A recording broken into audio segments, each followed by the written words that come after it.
This podcast is being powered by Anchor. If you haven't heard about Anchor, it's the easiest way to make a podcast. Let me explain. First of all, it's free. There's creation tools that allow you to record and edit your podcast right from your phone or computer.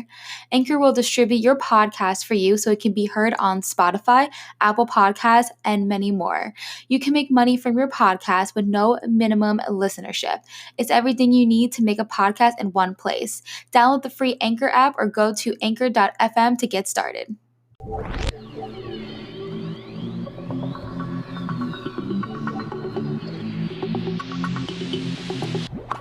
So, today we'll be talking about men's mental health and how it needs to be taken as seriously as women.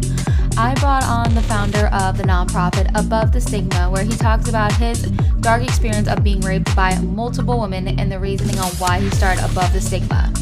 Trigger warning, we do talk about rape and suicide, so this is something that may trigger you. I don't recommend listening on, but if not, enjoy. Hey y'all, welcome back to Mentally a Badass. My name is Justine.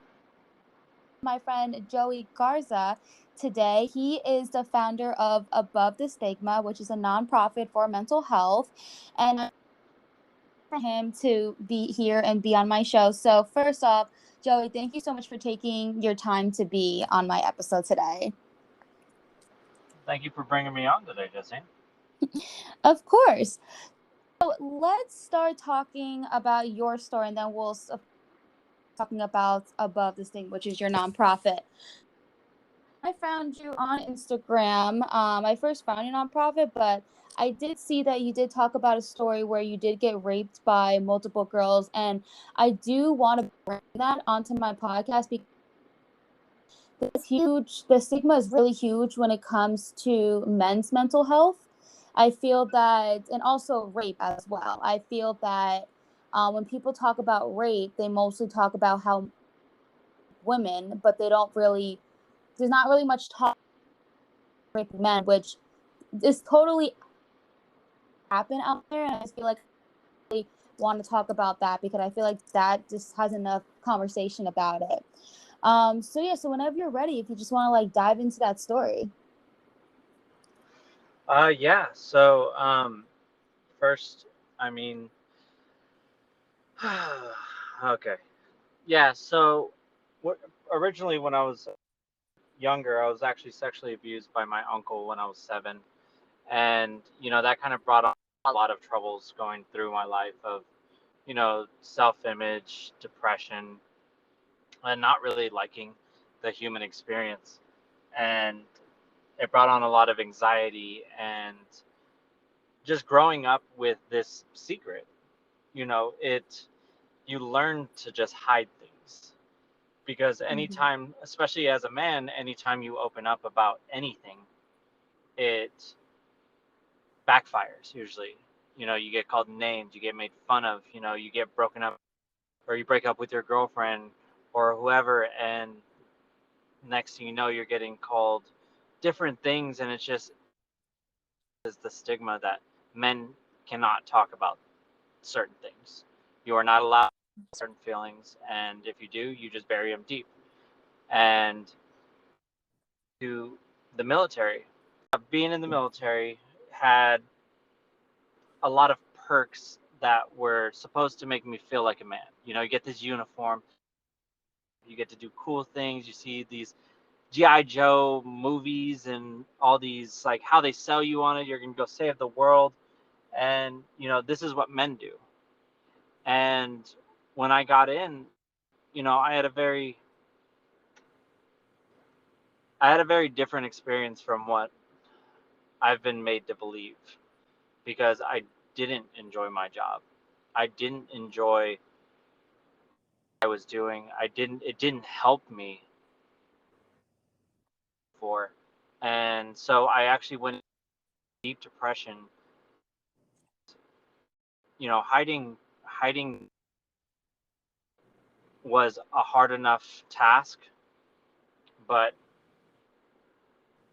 then you throw in a sexual assault and life just got really, really dark really fast.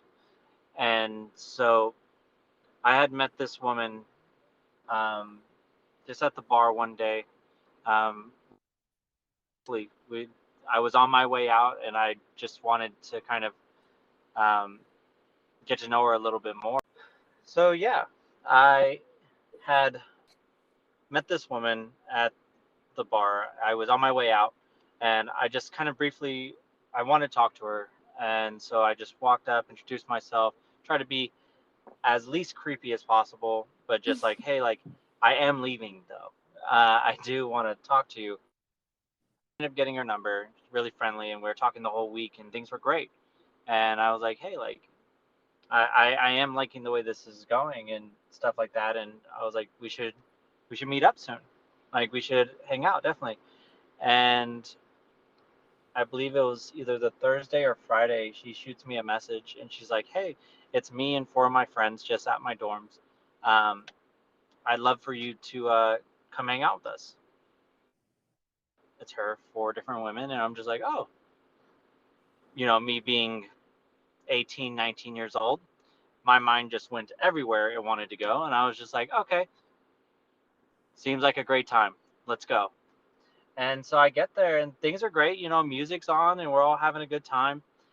And I there were like awkward moments. Didn't I think it was just like me internalizing anxiety, but then they were like, "Hey, do you want a drink?" And I'm like, "Yeah." I mean, of course I'd love to drink. And so, everyone kind of like laughed about it a little bit, and I was like, "Okay, yeah, yeah, that's funny." And she comes back with a drink, and we're all just kind of like hanging out, small talk. And I get about halfway through the drink, and I start realizing that, I don't feel good. Um, I don't know what was happening, but I felt like my vision was getting very blurry, and then my head started spinning. Now I'm trying to keep up with conversations and just like, okay, whatever's going on, like it's just me. Um, so like let's come on, get it together. But I was realizing that I'm like finding it very, very continue any conversation. So I like try to stand up, and it was just like this big wave of darkness that just came over me, and I was just trying to find the bathroom, and that's when I hit the ground, and I never made it to the bathroom. And from that night, have glimpses that are things you've only seen in movies. And I don't know how somebody, yet a group of people, is something that was going to be okay. Yeah, just like I hearing. never, Mhm. yeah, I never, I never wanted anyone to feel what I felt, because after I came to, they actually put me underneath my car. They didn't put me in my car. They What? didn't leave me in the dorms. They put you They under your car? put me underneath. Yeah, Ha- they put all my belongings, everything under my car. So if anyone was to walk past me in the parking lot, no one would see me. oh my god, I didn't know that part. That is wow. Like that's crazy. Like what? How people think that's okay? Like that's like only happens in like the movie. Only happens in the movies. That you know what I mean. I didn't know that part. So when Yeah, they drugged you, did what they did after that, they just left you underneath your car. Like that must have been extremely terrifying to wake up and you just see the underneath of your car. That's insane. I'm Yeah, so sorry. I mean, I feel like I feel like everyone present there should be sorry, and I don't think it's anything that it's hard because I wish that I had more of an explanation besides that there are just crappy people out there in the world and had zero regards for me as a human being because I've only known this woman. I only knew the woman that assaulted me for less than a week. Do you have like any memories of what of before you're underneath the car, or were you just completely like blacked out?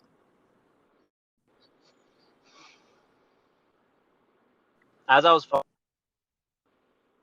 and PTSD comes in several ways and it has several triggers, but her laugh as I was falling to the ground was what wakes me up at night. Oh my god. What kept me in this place of I would rather take my life than keep pretending like I'm okay.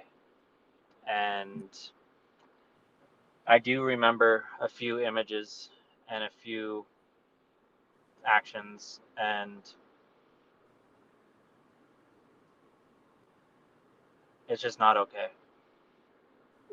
Yeah, it's not. Oh my goodness. Like, I'm very empathetic, so I'm like feeling it through the phone. And I'm like so sorry that you still waste. Like, did she get away with everything? Like, did you ever like I mean, I think at the time you said that you didn't talk about it, right? You just kind of just kept it to your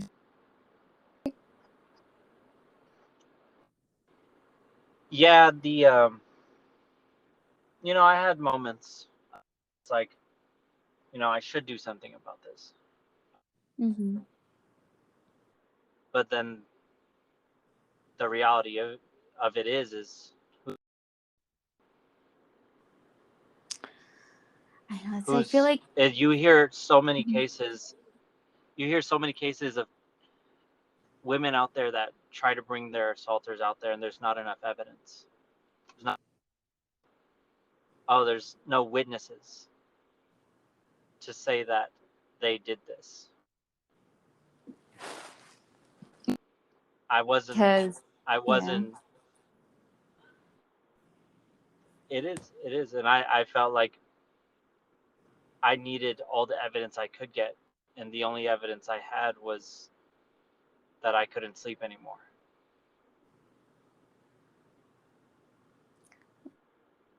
A woman gets her karma, honestly.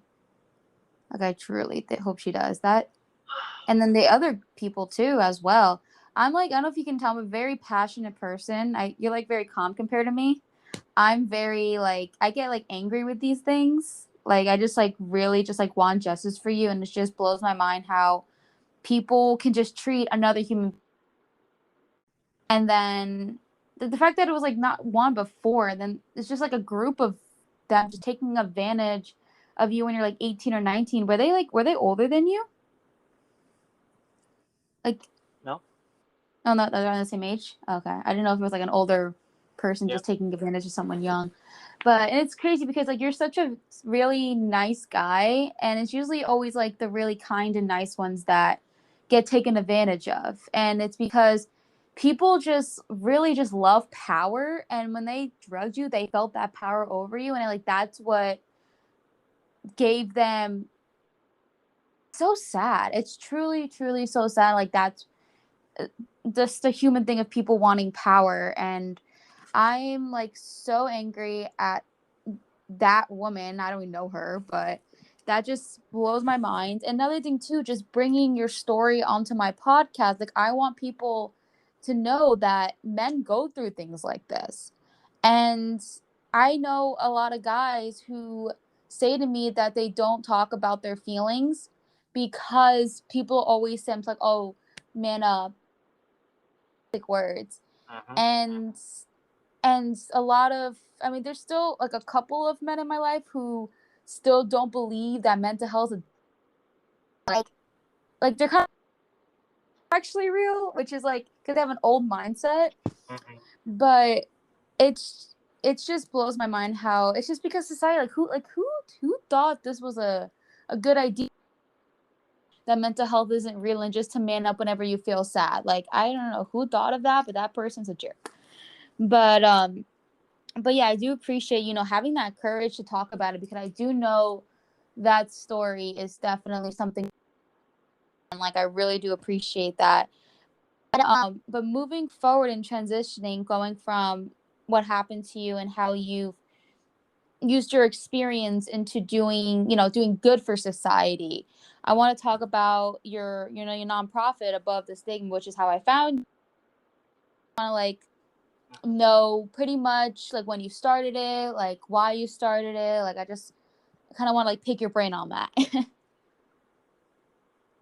Yeah. I mean, that happened. I was sexually assaulted by in 2012, and then in 2012, and then in 2014, tried to commit suicide twice, and so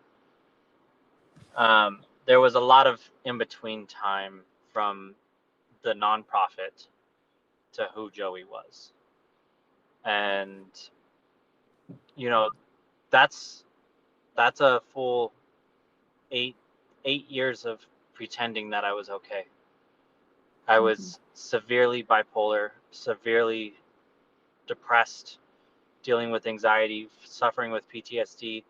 It was ruining relationships, it was ruining friendships, but I just would smile all day because I was a personal trainer, and it was really good, and I was really good with connecting with people, and that's kind of what made it really hard to face my mental health, because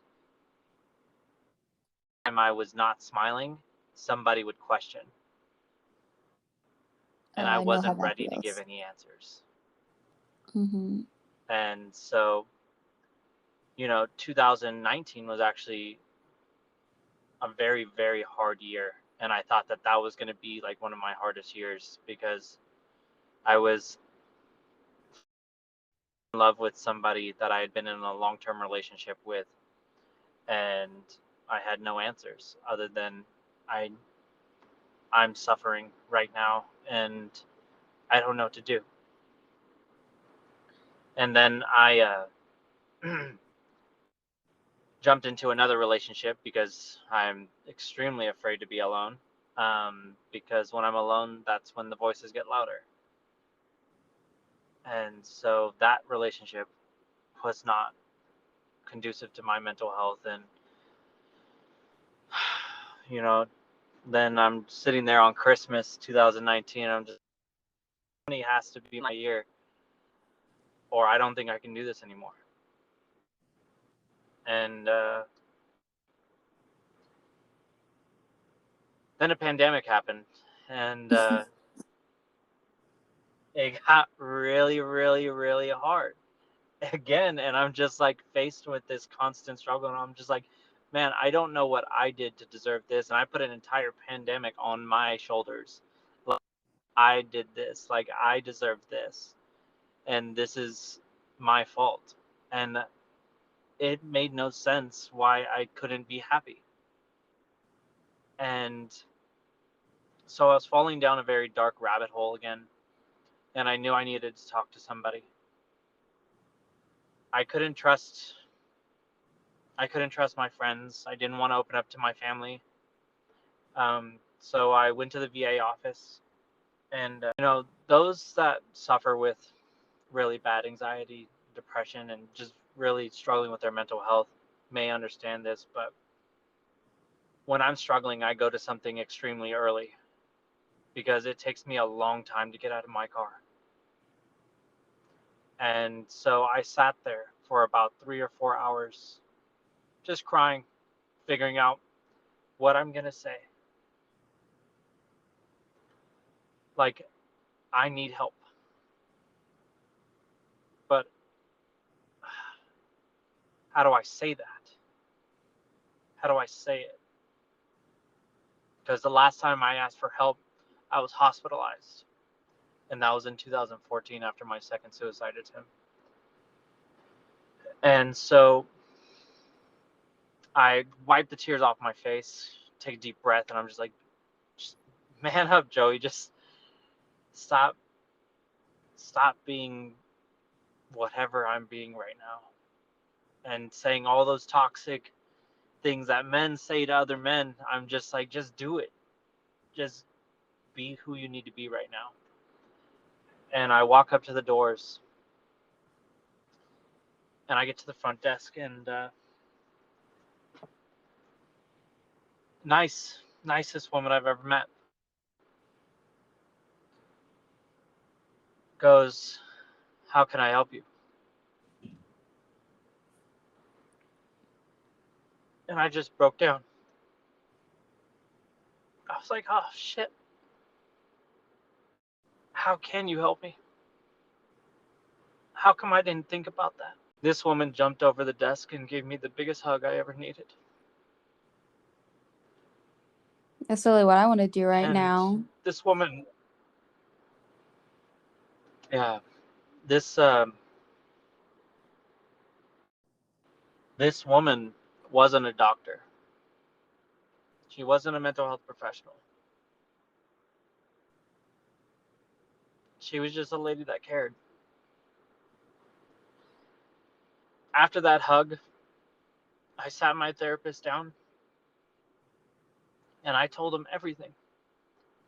I had hid most of my story from my therapist, from the abuse to the assault to the suicide attempts to just feeling worthless.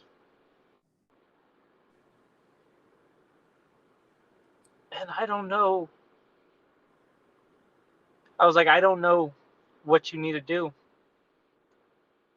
I don't know what this is. But that hug changed something in me. And I just didn't know what it was. I didn't know what I needed to do. And so I went home and, you know, I would love to say that Above the Stigma started that day, but it didn't. About a month and a half, 2 months later, still just wondering, just kind of lost in this quarantine, I fall into a depressive phase again. Now, I suffer with bipolar type 1, and my manic and depressive phases get extremely, extremely high and extremely low. So I started falling down again. And I've been crying in my bathtub all day. And I had no answers for myself. Why can't I be happy? But then I remembered that hug. I remembered that it doesn't take a professional to care. It doesn't take someone special to care. It just takes another human being. So I did the normal thing and I started a nonprofit without any information on what the hell I was doing. To me, it just made sense. It just made sense, and I had owned this nonprofit that was originally for men's mental health because that's all I could speak to. I had no board. I had no direction. I just knew that there's no way that I'm the only one out there that's struggling. So I just started reaching out to people. I started just sharing my story. I shared a series of videos, and those videos helped a lot of people find their voice, because I wasn't pretending to be something that I wasn't. I wasn't pretending like I had all the answers. I was just somebody that cared about other people.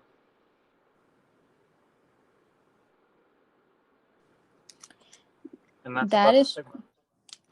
that is a truly amazing story. I mean, I was like listening and just it's just such a powerful story behind Above the Stigma that I definitely learned today. And I'm, like I said again, just so blessed and grateful that you're taking your time to come on my podcast to tell that story.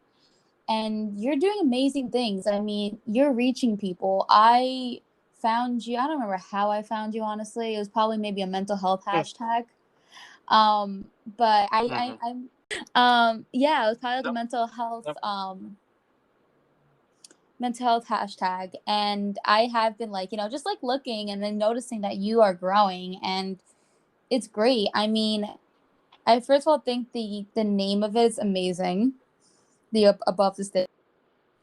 And then just the community that you've Mm-hmm. built. Like, I just want to let you know too that because of you, I have made some friendships through Above the Stigma, and some really awesome friendships. So just Awesome. also a pat on the back for that. Like, you're doing so many great things, and I'm just happy that those suicide attempts had failed, because I truly believe that everybody who is on be on it for a reason. And there's a reason that your suicide attempts have failed, and there's a reason that you're still here, because look at you now. Like, you are making such a big impact. You are helping so many people, and there's probably a lot of people that you're helping that you don't even know that you're helping, that they're just watching. That's another thing too. So, like, honestly, I'm just so happy you're here. Like, I really truly am, because like I said, everything happens for a reason. Your nonprofit has opened Mm-hmm. up so many doors for so many people, and I do know it is going, to get bigger and such. So, like I said, you are amazing for that. And of course, according with my title of my podcast, Mentally a Badass, you are a freaking badass for just everything you went through. Like, Mm-hmm. just hearing your story, so freaking strong, man. I don't even like know if I experienced what you did. I mean, not what you did. What happened to you? My apologies. What happened to you? Um, Mm-hmm. and you have so much courage for getting yourself into your car and then going and I've never done that. I I have I've asked for help with, like, with my parents, and then I went to their such like that, but I've never really had the courage. I've had multiple times, which I know if my mom's listening to this, she's gonna probably contact me later because she's gonna probably be concerned. But um, there's been multiple Mm-hmm. times that, like, I would get really down, that I like, should I check myself into a mental hospital? But then for me, I'm diagnosed with bipolar as well, so I completely Mm-hmm. understand how it feels to go completely down and just like feeling like your life is ending. And then I get more depression than mania. And with Mm-hmm. my bipolar depression, like, I struggle to go to work. Like, I have FMLA that protects me to not get fired from my job for my mental health.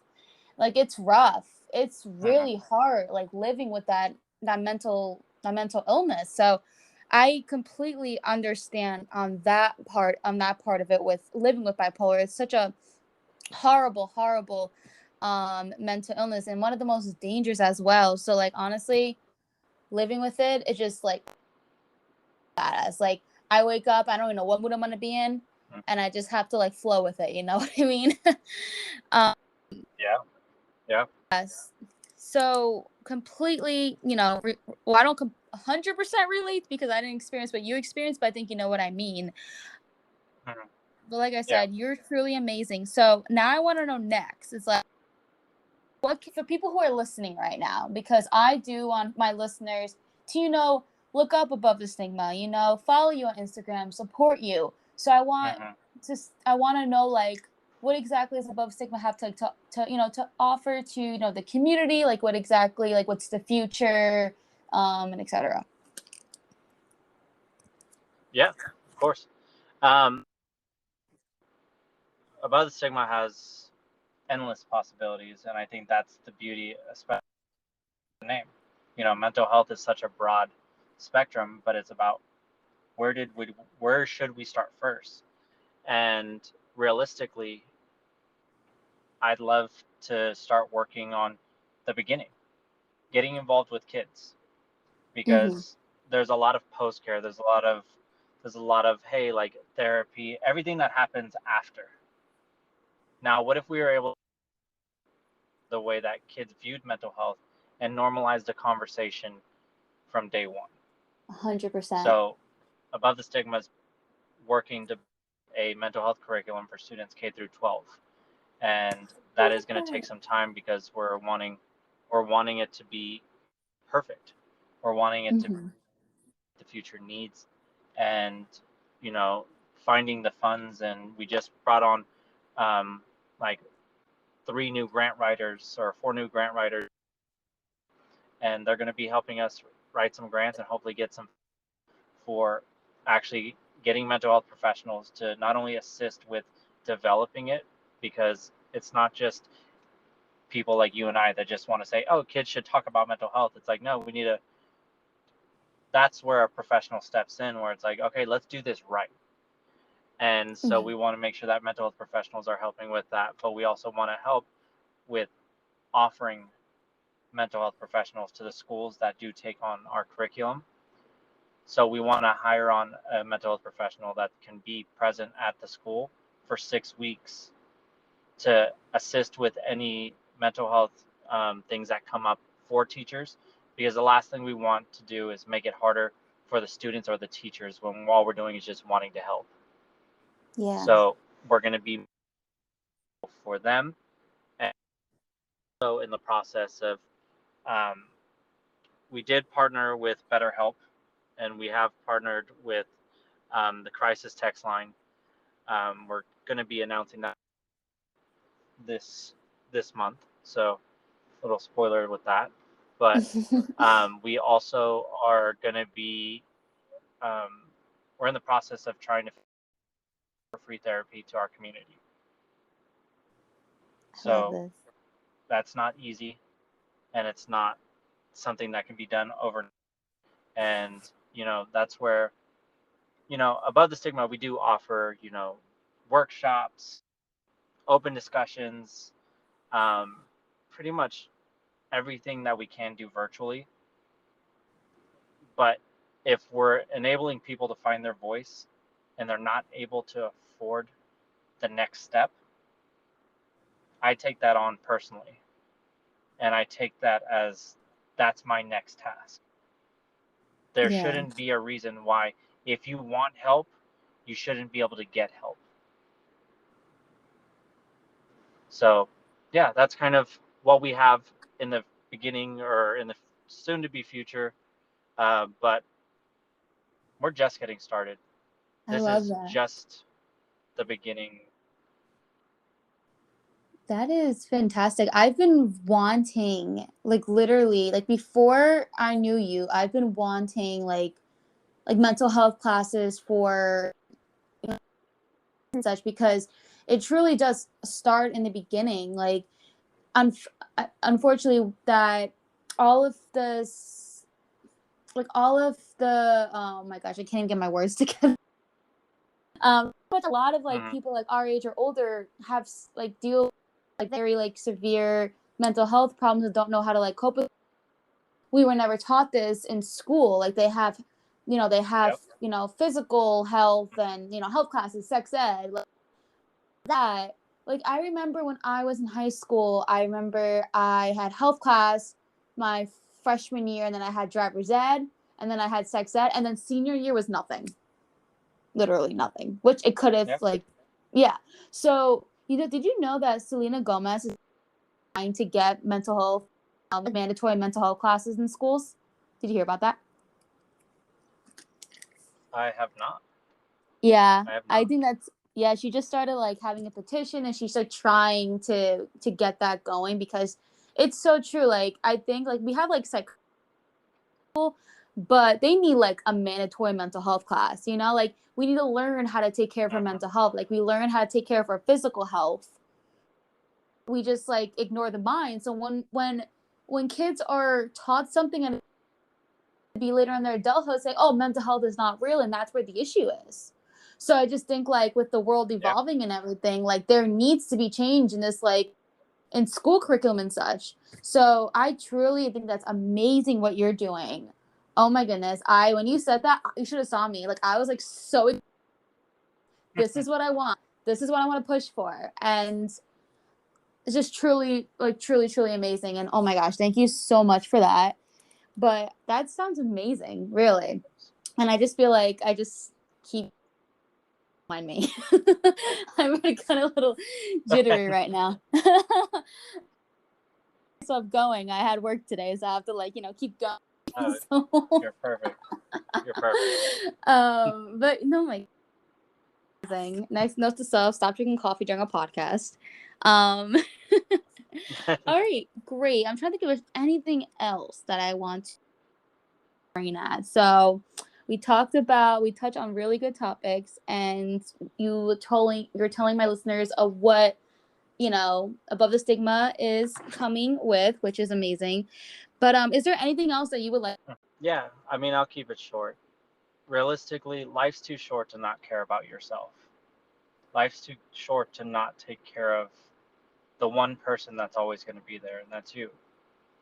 Mm-hmm. So do yourself a favor. If you need somebody, please reach out. Reach out to a friend. It doesn't have to be me. It doesn't have to be Justine. It doesn't have to be any of us. Like, just do yourself a favor and just start the conversation with yourself. It gets really hard trying to do this by yourself, and it gets very dark. And if you Mm-hmm. ever need some light, and if you ever need somebody who's there, I'm here for you. Justine's here for you. There are people out there that do really care. And thank you for letting me come on to this podcast. Yeah, of course, for being here. So guys, obviously go and follow Above the Stigma. I'm gonna have all the information in the description as well as the website. And just take a look at the website. Definitely donate to this cause as well and be part of the impact. And I post every single Saturday around evening time. And that's all. And thanks everybody for listening.